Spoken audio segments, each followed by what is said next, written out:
Hi, welcome to Mrs.Fancypants recipes. Today I'll be making a no-bake raspberry cheesecake. Here's the list of ingredients, and the full recipe can be found at Mrs. Fancypants recipes Instagram and Facebook page. So let's begin. Here I already melted the chocolate. All I did was boil the cream and then pour it on top of the chocolate, then whisked it until it's smooth. As you can see, this is a different sort of chocolate. It's very red as opposed to white chocolate. I used the Verona Inspiration Raspberry Chocolate. You can probably find it in specialty baking suppliers, but if you can't, then just use normal chocolate. For the crust, just mix the melted butter and the Oreo crumbs together, and then press it against the sides and the bottom of an 8-inch springform pan. Now this takes a little bit of practice and patience, but don't give up too easily because it's nice to have it all the way up the sides. Now I'm whisking the cream cheese in my stand mixer on high until it's smooth.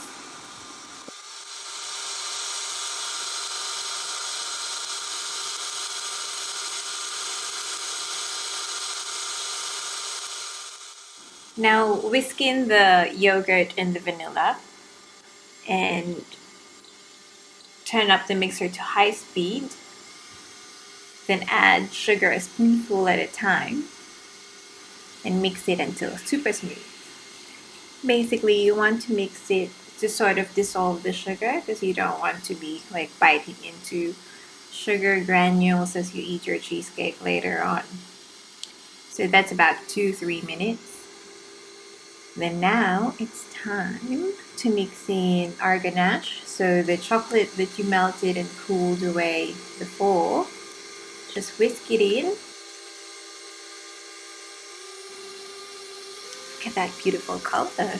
So this is why I used the raspberry chocolate. So I wanted the color in there, and also I really wanted the raspberry flavor in the cheesecake. I just wanted to try it. Like it's beautiful. It's very important to scrape the bottom and the sides of your bowl to get all the cream cheese in your mix. Then just keep whisking until you get a really smooth filling. You don't want any lumps in it, and that's why it's very important to use room temperature cream cheese.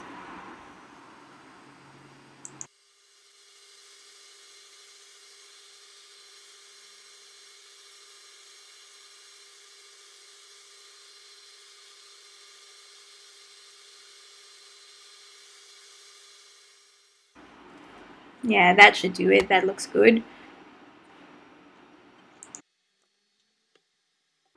Now we'll pour the filling into the crust. So the crust should have been in the fridge this whole time, or the freezer, whichever you prefer, as long as it's chilled and set.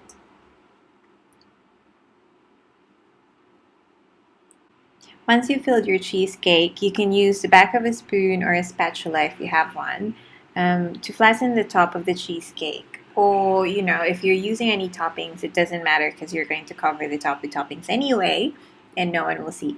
But yeah, so chill this cheesecake for 4 hours to let it set before serving. Now my cheesecake is almost ready, so I'll prepare my toppings.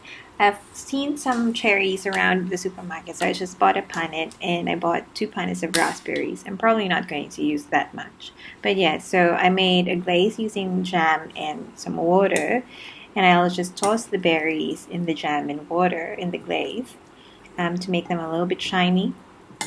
You don't have to do this if you don't want to. You can just use the fresh berries, or if you don't have fresh berries available, just be creative. Especially if you're using white chocolate, not raspberry chocolate, then you have so many options for toppings.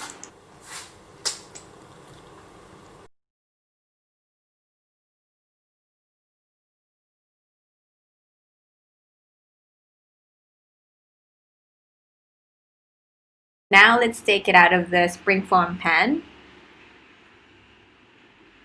Just very carefully do this because the last thing that you want is for your crust to crumble after all this hard work.